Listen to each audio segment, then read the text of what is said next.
Vent Valve Test Unit, DC600.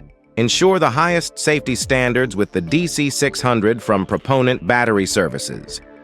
According to the original manufacturer's specifications, such as SAFs, Marathon Norco, and Enerses Hawker, the testing and, if necessary, replacement of the aircraft battery vent valves is required during maintenance or every 12 months.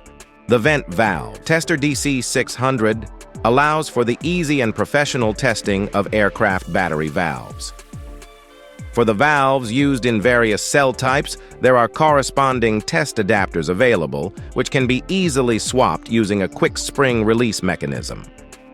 The unit is user-friendly with an intuitive operation via a rotary knob on the front panel. The Vent Valve Test Unit, DC600, comes with an air filter with a water separator and a connecting hose. The various adapters can be ordered separately, tailored to your specific requirements. With this comprehensive equipment and connection to a standard compressed air supply, you will be able to easily test the valves using compressed air. Trust in our over 40 years of experience and take an important step towards the future. For more information, visit our website and contact our competent and friendly team.